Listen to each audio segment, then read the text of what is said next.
Ошто прокурор мас абалында сотко катышып, терезенин тосмосун сындырып качып кеткен.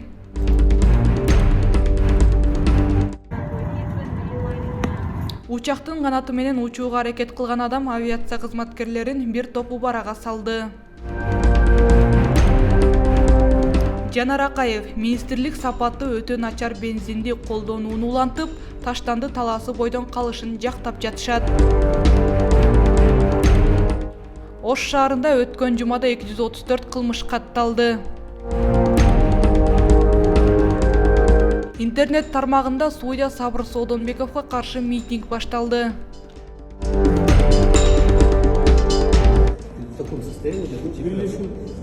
Ошто прокурор мас абалында сотко катышып, терезенин тосмосун сындырып качып кеткен. 12 декабрда Венера Касымова аттуу Facebook колдонуучусу өзүнүн баракчасында мас абалда сотко катышкандан кийин терезенин тосмосун сындырып качып кетти делген прокурор жаатындагы тасмаларды жүктөгөн. Анда ал мында биздеги Ош облусундагы мыйзам өкүлдөрү Курманкул Зулушев кайда карап отурасыз? Кызматкерлериңиз мас абалында элди соттотуп жүрөт. Видеодогу сот терезенин прокурорду качырган деп жазган. Видео тасмадан аял кишинин мас абалында менин баламдын тагдырын чечтиңби? Сөзүңдү сүйлөй албай, кагазыңды окуй албайсың. Керектүү кызматтарга кайрылам деп бет капчан кишиге кайрылып жатканын көрүүгө болот. Андан соң бөлмөгө кирип кеткенин, соттун имаратынын сыртынан тартылган тасмадан болсо терезенин тосмолору кайрылып калганын көрүүгө болот. Видеонун автору терезеден качкан Союзбек Сарыков деген киши экенин айткан, бирок анын кызмат орду жөнүндө сөз кылынган эмес.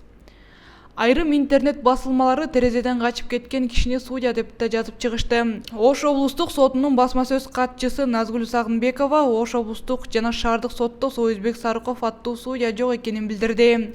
Ошондой эле Сарыков прокурор болуп иштээрин тастыктады. Азаттыктын ишенимдүү булактары тасмадагы киши Ош облустук прокуратурасынын прокурору Союзбек Сарыков экенин тастыктап, анын судьянын бөлмөсүнө кирип кеткенден кийин алкоголдук ичимдик ичкенин текшерүү үчүн адистерди күтүп жатканда кеңседен качып кеткенин айтышкан. Интернеттеги ачык булактар аркылуу Союзбек Сарыков аттуу киши Кара Кулжа Өзгөн райондук прокуратурасында иштеп кеткендиги жөнүндө маалымат табууга болот.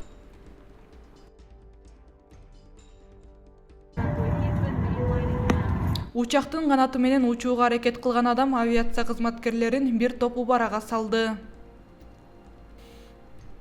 Лас-Вегас аэропортунда белгисиз адам учактын жүргүнчү ташуучу лайнеринин канатына чыгып, ушул жол менен учуп кетүүгө аракет кылган. Интернетте жарыяланган кадрлардан көрүнүп тургандай, адам алгач самолеттун канатын сойлоп басып, андан кийин анын учуна чыгып, тайгаланып бийиктен жерге кулап түшкөн. Белгиленгендей, окуя 12 декабрь ишемби күнү Невада штатындагы Хендерсон шаарындагы эл аралык Макарон аэропортунда болгон.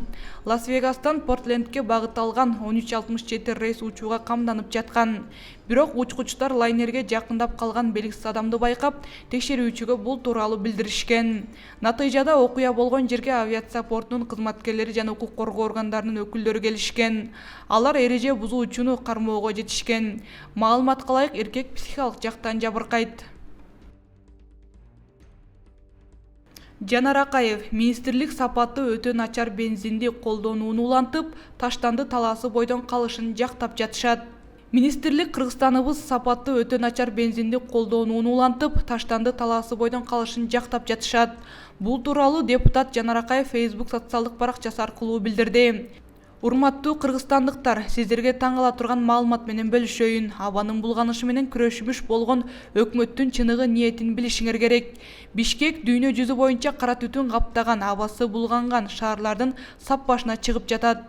Эми ошол кара түтүндөн арыла албай, оору күчөп жаткан чакта элдин саламаттыгына каршы дагы бир зыяндуу долбоорду тымызын өткөргөнү жатышат. Мага белгилүү болгондой, Кыргыз Республикасынын экономика министрлиги бажы биримдигинин бензин менен дизелдик отунун сапатын көзөмөлдөгөн техникалык регламентинин өлкө аймагында күчүнө кирүү мөөнөтүн узартууну демилгеледи.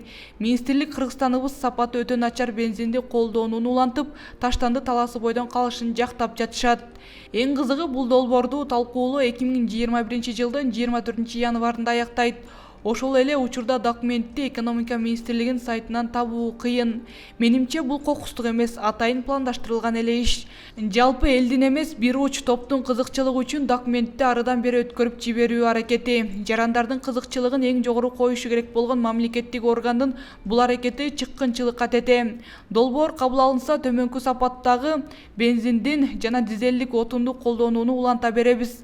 Аларда абаны булганган зыяндуу заттар абдан көп. Эгер өкмөт начар сапаттагы күйүүчү отунду сырттан ташып келүүгө жана өлкөнүн ичинде өндүрүүгө тыюу салса, абанын булганышы бир топ азаймак. Дүйнө жүзү боюнча Евро 4 жана Евро 5тин аналогу колдонуу ылайыктуу деп эсептелет. Бирок мыйзам долбоору өтүп кетсе, андай сапаттуу бензин бизде 2023-жылдан гана сатыла баштайт. Анда да тех регламентти киргизүүнү дагы жылдырып салышпаса эле, ага чейин кара түтүндөн арыла албай тумчуга беребиз. Анткени биз сапатсыз бензинге тыюу салууну көздөгөн мыйзам долбооруна өкмөт эмгиче корутундусун бере элек деп билдирди саясатчы. Ош шаарында өткөн жумада 234 кылмыш катталды. 14 декабрга карата Ош шаарынын аймагында өткөн жума аралыгында жалпысынан 234 кылмыш катталды. Алардын 167синин бети ачылып, ачылуу пайызы 71,3% түзгөн. Калган кылмыштарды ачуу боюнча тиешелүү иш аракеттери болуп жатат деп билдирет Ош шаардык ички иштер башкармалыгынын басма сөз кызматынан. Мурда жасаган кылмыштарды үчүн криминалдык милиция кызматы тарабынан издөөдө жүргөн 3 жаран Ош шаарынын сырткары аймакта кармалган. 10 декабрда Ош шаарынын Масалиев проспектисинде жайгашкан жылуулук трассаларынын арасынан табылган белгисиз аялдын өздүгү аныкталды. Ал 1970-жылы туулган Ноокат районунун тургуну болуп чыкты.